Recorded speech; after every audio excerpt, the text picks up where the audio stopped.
Hi everyone, my name is Della Phillips. I'm an artist as well as I'm known as the Bicycle Lady. How you doing today? I'm doing great, and I hope you're doing great too. I want to thank you for selecting to watch this video. I do appreciate it. Also, I hope you enjoy it and find value in its contents. As you can tell from the stash is still on my desk, I have a lot more paper samples to test, which is good. Also, I have some paper that I've stashed away on my own I wanted to test. I'll be testing that with these pigment-based watercolor markers made by Winsor Newton, Promarker watercolor markers, as well as the Faber-Castell Albrecht Durer pigment-based markers. Now, without any further delays, let's get to testing. This part of the video has been sped up 4 times the speed. If you want to change it to regular speed, feel free to do so. You can do that with the YouTube video player under settings. Just keep in mind it does affect the audio as well.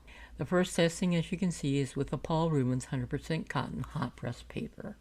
I saw this on YouTube reviewed several times by other YouTubers, and it intrigued me, and I got this some time ago. It does work well with most watercolor techniques, so I thought I'd try it with the markers. Unfortunately, as you can see so far, if you directly apply the marker to the page and try to blend it out where you don't leave any application lines, it's just not going to work. It's a no-go. Still, I'm going to go through finishing everything up, put the line to the side, and I'll come back in 15 minutes after it's allowed to dry, and then try to see if there's any blendability on that line on the side, as I found with some other suitable papers.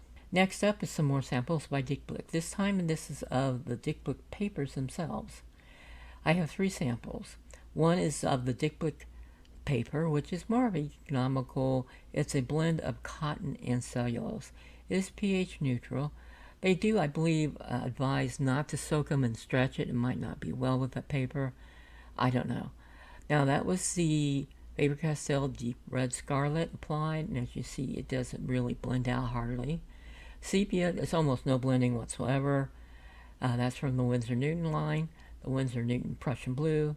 A little bit of blending, maybe similar to the Scarlet Red Deep.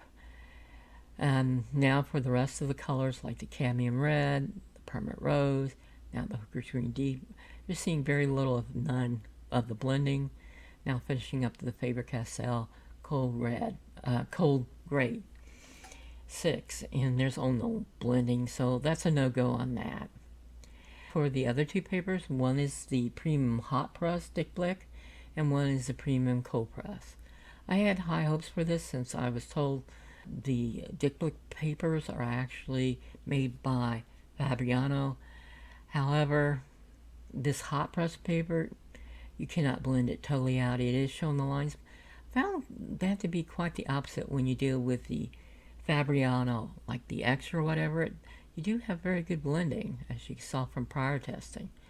So this was a little bit of a disappointment. Pretty much this is a no-go. You can see just very faint lines with the Prussian Blue. It blended out more than most of the others, but it's basically, you're going to see the lines when you put it directly on and try to blend it out. So for that, I would say this is a no-go paper with the markers if you want all 3 techniques available to you. The Hooker's Green Deep. You do have a fair amount of blending, but there is still a bit of a line showing. And the final color, of course, is the Cold Gray number 6 from Faber-Castell Albrecht Durer. I still put the lines to the side. I will still go back and try to blend those out despite the other results, just for consistency of testing. Now, here's with the cold press. I thought, okay, well, maybe this will be better. We've seen that before between hot press and cold press of the same series or brand or model paper or whatever. However, that's not the case here. When you directly apply the marker color to the page from the marker and try to blend it out, you're going to see application lines. So essentially this is a no-go.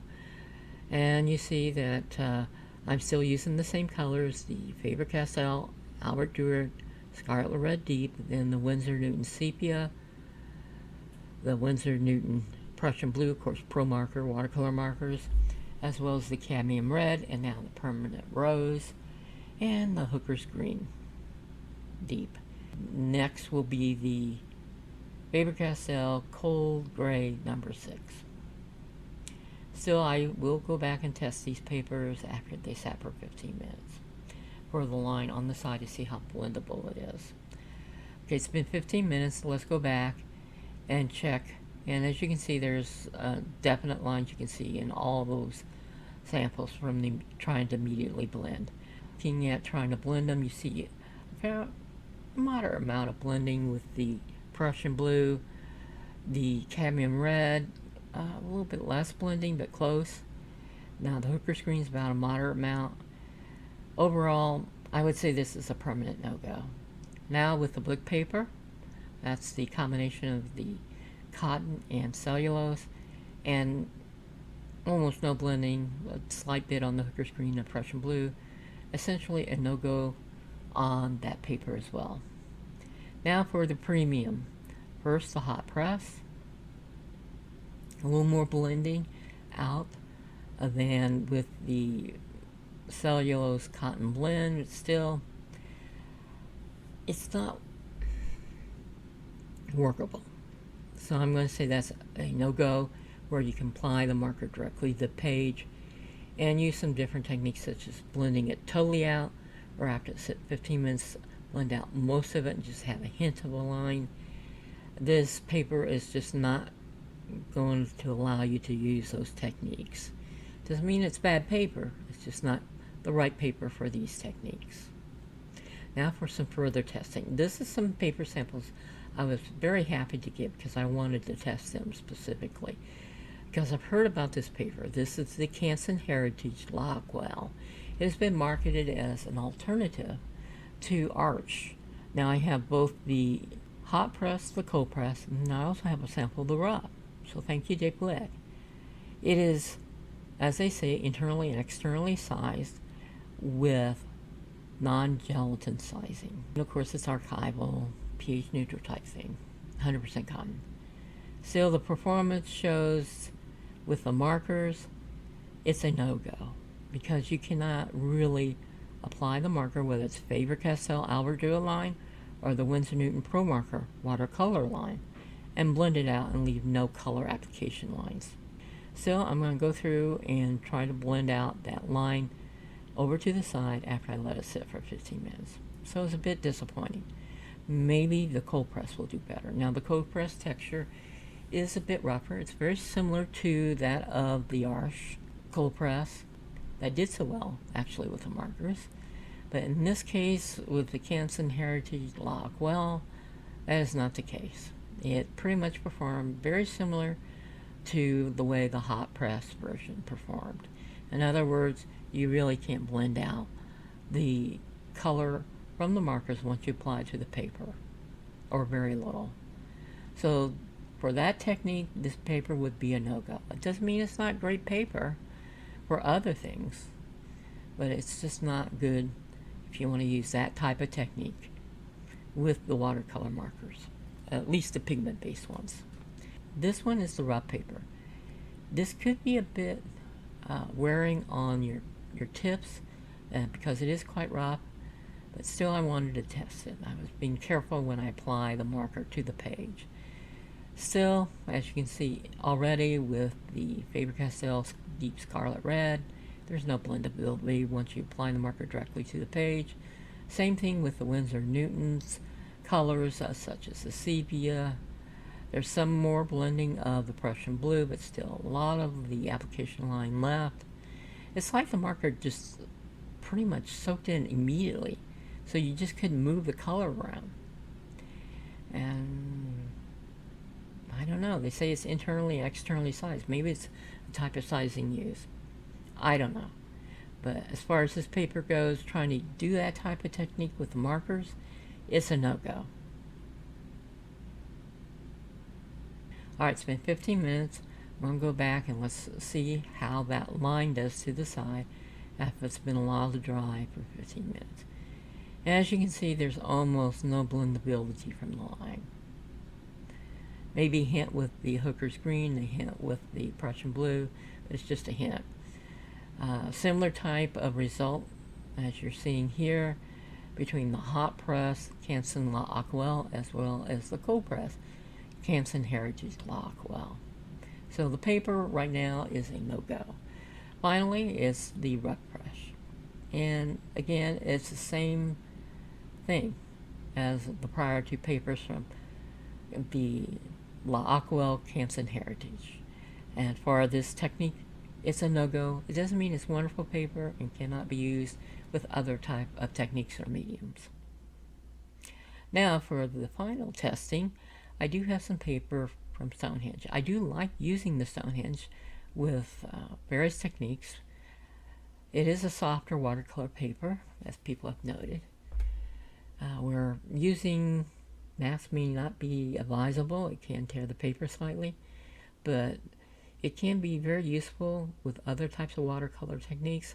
I found I very much enjoyed the paper using it with neocolors too. But as far as the application of the marker, the colors seem to sink in immediately and you really can't blend anything out, whether it's the Faber-Castell markers. Of course, the ones I have here is Scarlet Red Deep and the Cold Gray 6 from Faber-Castell Albrecht Durer line, nor with the Winsor Newton Promarker watercolor markers. It's just a no-go on this paper with the markers. Doesn't mean I'm not going to use it in certain cases with watercolor, especially if I'm going to use a lot of glazing and not use mask, or with the neocolor too, because I do think I did get some great results using this paper. Now with the Stonehenge Aqua, that's the Legion Stonehenge Aqua cold press. Now both these papers are 100% cotton, pH neutral, archival, so that is great. But as far as using the direct application of the color from the marker tip to the page and then being able to blend it out totally without leaving any application lines, both these versions of the Legion Stonehenge Aqua paper is a no-go for that technique.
Now that the testing of the paper samples in this video is complete and they are dry, I want to review the results that was obtained.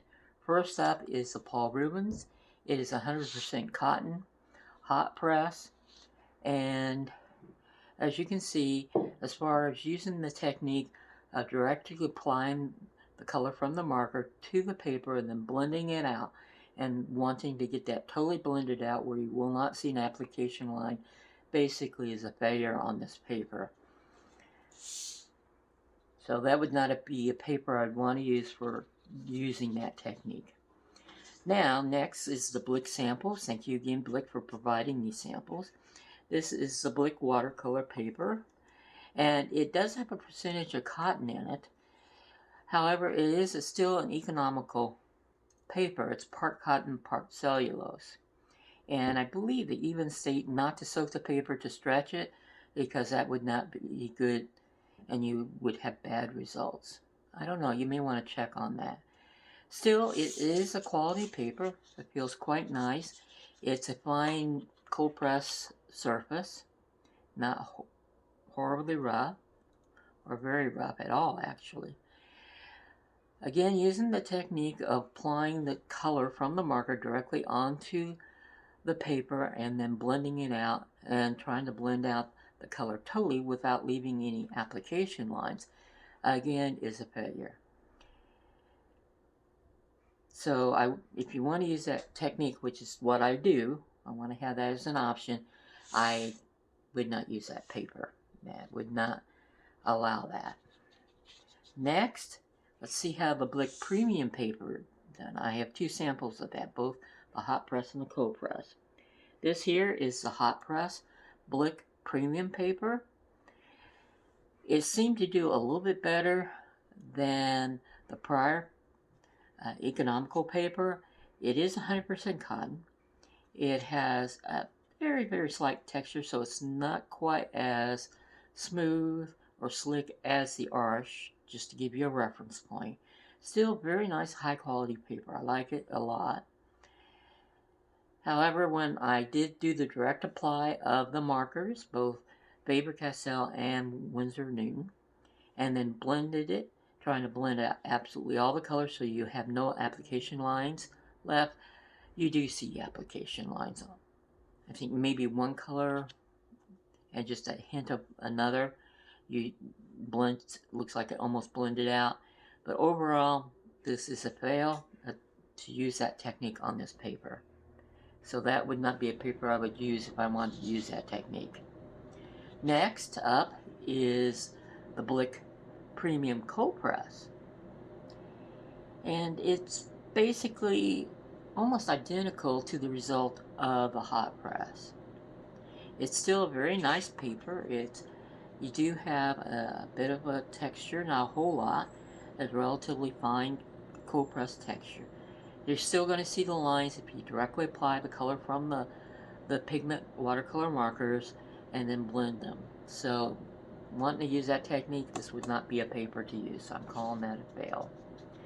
Now, this is a paper that really interests me, as I said before, which was the Canson L'Aquarelle Heritage, or the Canson Heritage.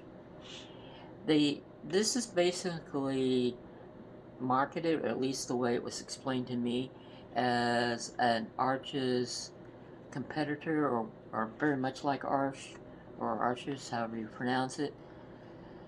Only thing is they're not using gelatin sizing. So it interests me. I was wondering if it performed similar to Arches. Here's the cold press. Again, sample provided by Blick, thank you. I directly applied the markers like I've been doing with all the testing and trying to blend it totally out. And again, a couple came very close to be totally blended, but you still have direct application marks left. So I would call that a fail if you want to use this paper. That would not be one I would use. And that's that type of technique. The cold press, a similar result. Again, directly applying the marker to the paper and trying to blend it totally out.